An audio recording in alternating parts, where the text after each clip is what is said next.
Hey guys, Kev here, and I have a review to do for you on the Microtech knives Anax. So, this is a knife I've had for a few days. It hasn't been all that long. I am ready to do the full review and most likely going to be selling this immediately. And it's really not because the knife is bad or anything. I actually think this knife is awesome, and I think it's highly recommended for certain people. For me personally, I don't think it would stick around long term, so I might as well just, rip the Band-Aid off. Plus, it's, a $450 knife. It's always nice to get that kind of money back. Oops. Oh, shit. But I gotta say, this is the best Microtech knife I've handled, best Microtech knife I've seen, best Microtech in a long time, I think. So I'm impressed. I picked this up off of Microtech's website. They had a drop, I don't know, last week. My buddy Lewis, Addicted to Knives, go check out his channel. He let me know about it, and I went over there, and I picked this bad boy up. And it came pretty quickly. I got it within like 5 or 6 days. And yeah, I've been carrying it every day for about 3 days now. And I've had a love-hate relationship with it. So let's get into it. Aesthetics. This thing is beyond sex. This thing is gorgeous as hell. I absolutely love it. So it's really, really cool. I think it looks amazing. Sometimes it depends on the knife, but sometimes I love knives where the blade is kind of taller than the handle, which is awesome. Definitely a lot better than when the blade is thinner than the handle. I always think that looks goofy. So this is definitely preferred. It just has this look. I don't know how to explain it. I really, really like the look. It's got this really cool handle lines. It has this kind of like bump in the handle. You can kind of see it there. You see that sort of outcropping or whatever you call it? I don't know. It's just like a bump. And that's actually like physically in the handle. It's very interesting, and it feels really good in the hand. I really, really enjoy that. It's got the blue accents. You can get ones with gold accents. I think those were the hand satins. So this is the bead blasted version. We'll get to that. Absolute nightmare. This is M390 steel. And again, the bead blasted blade and handle. It is an integral. So this is an integral frame out of titanium.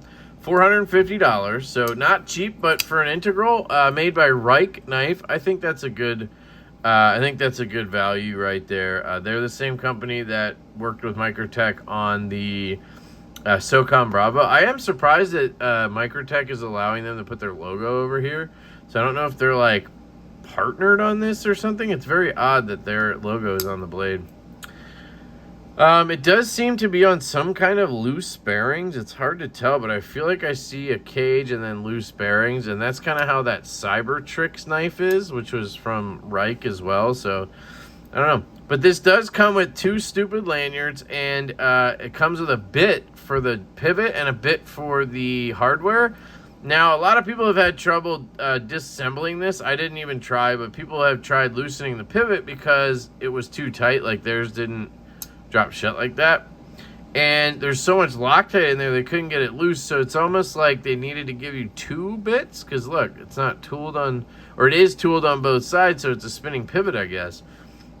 But they only give you the 1 pivot head, and it's a 1/4 inch, so you can put it into your driver. And then they do the same thing for the hardware, which I think is really cool. You have this carbon fiber inlay, these little dimples on the back, really cool. Ceramic ball in the clip, which normally doesn't work too well, works great on this knife. But there is one downside to it. The ball is really loose. Like I'm just spinning it around like crazy right now.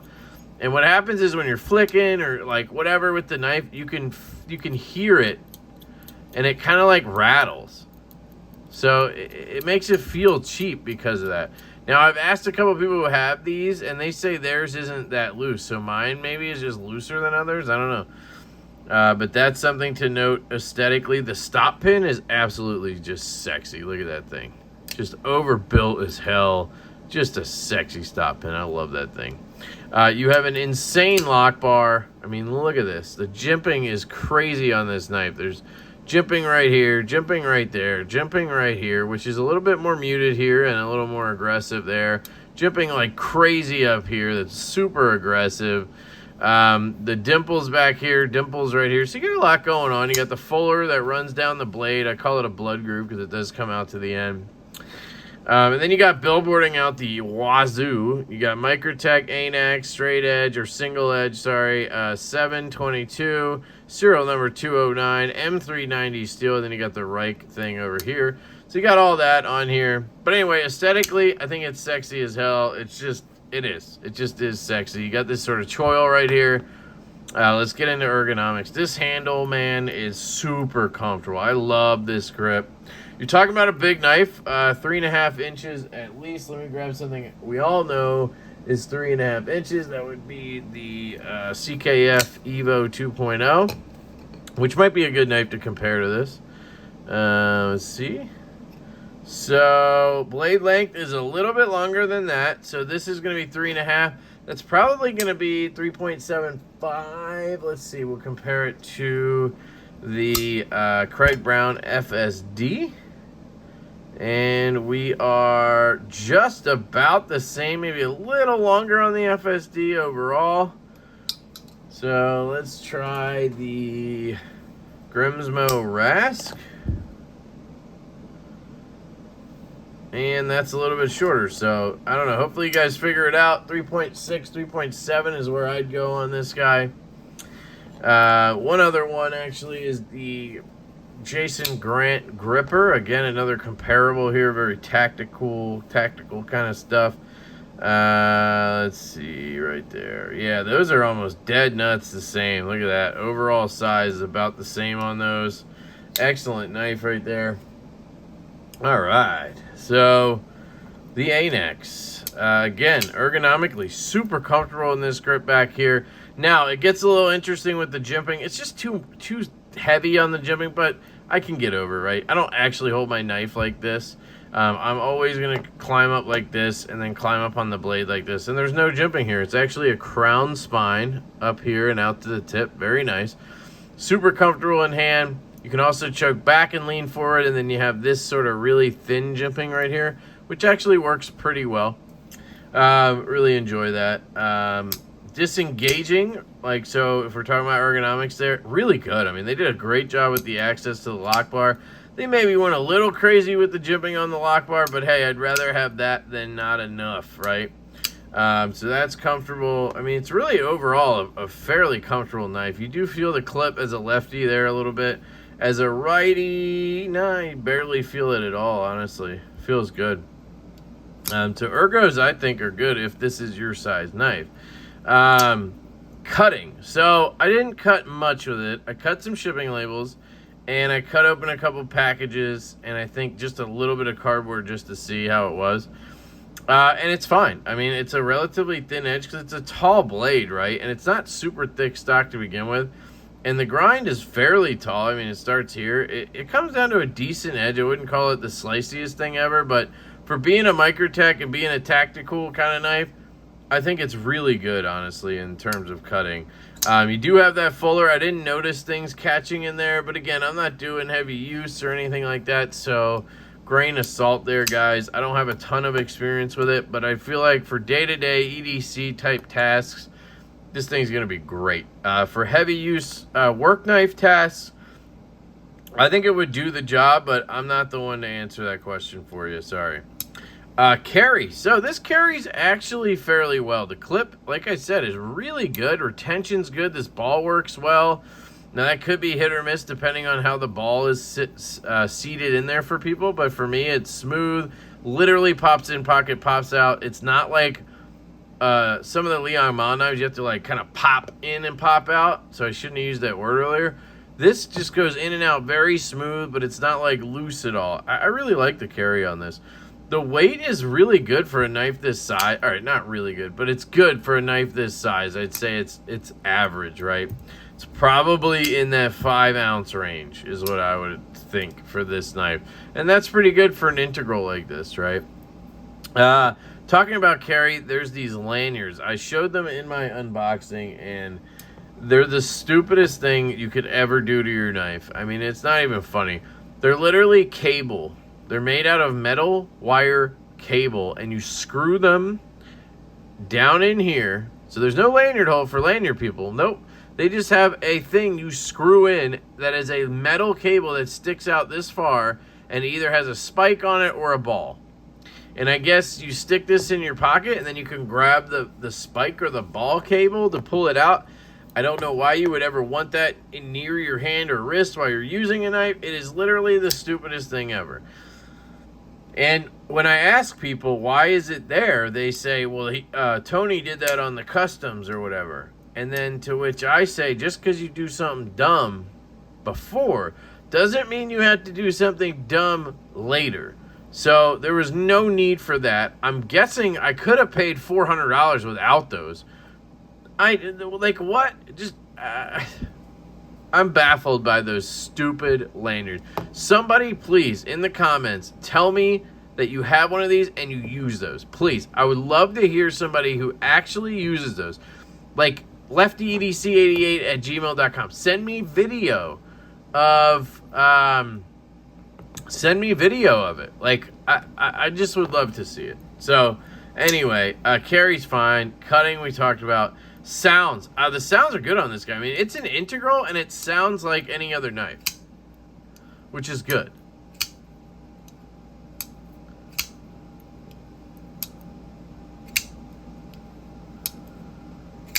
Normally integrals get doled out or something, right? This reverberates really well. It honestly sounds like a 3-piece construction knife. So that's good. Sounds are probably like a 7 out of 10. Just good. Let me grab a drink. Oh, I'm almost out. All right. Action/fidget factor. This knife is one of the best Microtechs I've handled. Compared to the SOCOM Bravo, this thing is so good. And I kind of like that knife. Now, this pivot has not walked on me one time like the Bravo did over and over and over. It's been rock solid, right? It's been rock solid, and it broke in immediately. I mean, almost immediately, it was dropping shut. I mean, look at that. My finger was on the lock bar there. Look at this. Disengage, swings down, drops. Just fantastic with no play. Centering. Okay, so the tip is dead center. This piece right here is just maybe slightly off to the show side if you look close enough. You kind of want it there, but then you can see the tip wanders, so it's up to you how you want it. I prefer the tip to be centered. I'll take it. The detent is literally, if I was right-handed, I think I'd want it a little stronger, but I understand where they're coming from because it is a front flipper. So you want to have light enough detent that you can flip that easily with your thumb. And then you have a fuller, not a hole, so you don't want to make it too strong. And so it flicks out really well right-handed on the reverse flick. You just catch that fuller, has a great 90 degree or whatever, and you flick it, right? No problem. Thumb flick right-handed to me is impossible because I'm always on this lock bar. Now, left-handed is where we have some fun. You have the front flipper like normal, which works great left-handed because no lock bar over here. Just flip it up. Problem with the front flipper is this jimping is atrocious. It is so aggressive, yet not spaced very well. And you see how it ends up here. There's just like the jimp and then one extra little jimp and then it drops off. And where it's placed, it's not great. It works fine because it's so aggressive, but it's literally just jacking my thumbs up. So it's fine. I'd say it's good. I don't love it, right? And then the lefty flick. I have learned that you can do it pretty easily. You just have to make sure your thumb is below the stabilizer. So as long as I'm below the stabilizer, I can flick. But I've had times where I lock it up and then I kind of start ripping, the meat off of my finger, and it hurts like hell. Ow, like that. So I do like it. Pretty natural grip is to be down there, right? Like I'm not, naturally I might want to be here and I can't flick there, so I got to climb down a little bit. And I've been able to adjust. And the detent is light enough that this works, right? If it were any stronger, like I think it should be, then I wouldn't be able to flick it at all left-handed. So it's a good and a bad, right? But it's fine. And again, it drops shut really well. It functions actually pretty well left-handed. It does feel a little loosey overall, the knife. Like sometimes knives are too drop shut, even though this isn't like a stupid guillotine. It still kind of feels a little bit like it almost feels like it wants to double bounce because of the lighter detent. Not light, just, I mean, it's not even bad. It's just, I don't know, maybe the weight of the blade, but, and then you feel that ball kind of rattle a little bit, and it just makes it feel a little bit lesser, I guess. But it's fantastic. The action's really good. It's hard to really complain at all. So I would not try to do the finger roll for the front flipper. You will shred your fingers off. But overall, the action's fantastic. So, biggest downside to this knife, right? And this is where my sticking point is and why I'm getting rid of it. Bead blast. It's M390, yet it's a bead blast, and that means it'll rust, at least for me. I carried this in my back pocket for an hour and a half yesterday, and I rusted it. I had surface rust, was it this side? It was all up in here, and I got it all out. I used the KPL Rust Eraser. Shout out to them. And I might have followed up with Flitz. I can't remember, but I always do that, and then I put Knife Shield on it after. And I did carry this again today, and it wasn't as much of a workout today. I didn't go for as long of a walk. I wasn't in the burning sun. And is that, what is that? So I didn't have as much sweat in my back pocket, but I did put Knife Shield on it right before I left, and I didn't get any rusting at all. So I don't know if it was a combination of less sweat and Knife Shield, or just the Knife Shield kicking ass, or what. But I do really like Knife Shield. I do want to try this new product that Scab told me about called Eagle Tears. Check it out. Just search that on Instagram or something, Eagle Tears Rust. But anyway, I got it all cleaned up. Not a big deal. It wasn't like, it was just surface, you know, shit. It wasn't like anything that could pit or anything, so it's not a big deal. The next guy, I mean, I'll tell him about it. But it's, you know, I don't think it would be a concern for them. So it's just that bead blasts suck, guys. They make even really corrosion-resistant steels like M390 porous, and they make it to where they can absorb moisture, and then you get that rust. And I think it's just lazy at this point to do a bead blast. They do look okay, but I don't know. You just have that problem. But then you have so many people who don't have any issues with rust, so I get it. Like, this is like lanyard folks or whatever. Like, I'm one of the 7 people. You hear that squeak? I'm one of the 7 people who has this problem with rust, and it's mostly due to my sweat or whatever. And I guess part of it is I'm left-handed, so I carry back left pocket with right-handed knives, and that's why they get the sweat on them, where a righty would just carry front right. I don't know. I also carry 2 knives, so, you know, all of that stuff. But it does, I don't think it's detent lash. I think it's just, like, the detent coming out. But you can kind of move it around. It's not, I don't call it lash because you can't, like, rattle it. You know what I mean? That's when I consider it lash. So, anyway, that is the Microtech. Damn, I think it's just squeaking now. That is the Microtech Anax, A-N-A-X, stupid name. And I think it's a really good knife. I think it's Microtech's best offering in a long time. And yeah, I think I highly recommend this knife to the right person. You need to be a tactical kind of guy who likes all the jimping and stuff. Like, if you like hinderers and strider and shit like that, you're going to love this knife, right? But if you're more of a gentleman's carry kind of guy, I would steer you towards other things that maybe look similar, like, you know, the TW Price Dawn or something like that. So yeah, that's it, guys. Let me know what you think down in the comments. I truly love you all. I hope you have an absolutely fantastic day, and I will catch you later.